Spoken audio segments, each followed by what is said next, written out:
আসসালামু আলাইকুম রহমতুল্লাহি বারাকাতু। জি, আমরা এখন মদিনা মুনাওয়ারার মধ্যে। আলহামদুলিল্লাহ, এই জায়গাটির নাম হলো সাকিফাতু বনি সাঈদা, হাদিকাতু সাকিফাতি বনি সাঈদা। নবীজি সাল্লাল্লাহু আলাইহি ওয়াসাল্লামের ইন্তেকালের দিনেই এই সাহাবা ইকরাম, আনসারি সাহাবারা এখানে সমবেত হয়েছিলেন যে নবীজির দাফনের আগেই যেন খলিফা নিযুক্ত হয়। তো খলিফা নিযুক্তর ক্ষেত্রে সাহাবাদের মধ্যে মতনৈক্য তৈরি হয়েছিল আনসারি সাহাবাদের মধ্যে। তো তখন হযরত আবু বকর সিদ্দিক রাদিয়াল্লাহু তাআলা আনহুকে এখানে আবেদন করে নিয়ে আসা হলো। হযরত ওমর আসলেন, আরও কয়েকজন মুহাজির সাহাবী আসলেন। তারা এসে পরামর্শ দিলেন। আনসারি সাহাবাদের মধ্যে অনেকে বিভিন্ন মতানৈক্য তৈরি হয়েছিল।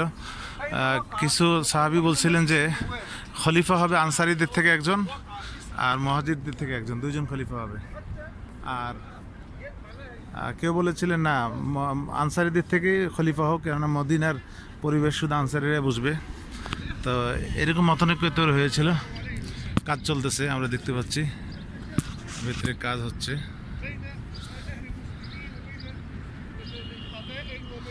তো তখন হযরত আবু হুরায়রা রাদিয়াল্লাহু তাআলা আনহু বললেন যে আমি নবীজি সাল্লাল্লাহু আলাইহি ওয়াসাল্লাম থেকে একটি হাদিস শুনেছি, তিনি বলেছেন আল আইম্মাতু মিন কুরাইশ, খলিফা হলে কুরাইশ থেকে হতে হবে। তখন আনসারী সাহাবা ইকরাম মেনে নিলেন। তখন এইভাবে হযরত আবু বকর সিদ্দিক রাদিয়াল্লাহু তাআলা আনহু তিনি ওমরকে খলিফা বানানোর প্রস্তাব দিলেন।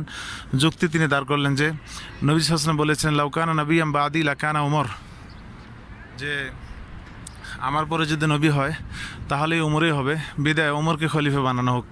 কিন্তু হযরত ওমর ফারুক রাদিয়াল্লাহু তাআলা আনহু বলছিলেন যে না, এটা অসম্ভব, কেননা আবু বকর হলেন খলিফা হওয়ার জন্য বেশি যোগ্য। কেননা নবীজির অসুস্থতা অনুপস্থিতির সময় আবু বকর ইমামতি করেছেন, আর গারে সাউরের মধ্যে আবু বকরে ছিলেন।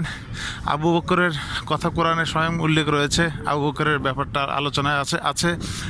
এবং আবু বকরের এক রাতের আমল তো আমার সারা জীবনের আমলের চেয়ে বেশি, বিদায় আমি কেমনে খলিফা হই? খলিফা তো আবু বকরই হবে। তখন সকলে মিলে হযরত আবু বকর সিদ্দিক রাদিয়াল্লাহু তাআলা আনহুকেই খলিফা নিযুক্ত করলেন। এই হলো এই স্থান সাকিফাতু বনি সাঈদা। এখানে হযরত আবু বকর সিদ্দিক রাদিয়াল্লাহু তাআলা আনহুকে খলিফা নিযুক্ত করা হয়। এই নবী সাল্লাল্লাহু আলাইহি ওয়াসাল্লামের ইন্তেকালের দিনেই খলিফা তিনি নিযুক্ত হন। এই হলো সেই স্থান সাকিফাতু বনি সাঈদা। মসজিদ নববী থেকে পশ্চিম দিকে অবস্থিত। মসজিদ নববী থেকে মসজিদ নববীর কিবলামুখ হলে হাতের ডানে যে এলাকাটা, বিস্তীর্ণ এলাকা, এখানে হলো সাকিফাতু বনি সাঈদা।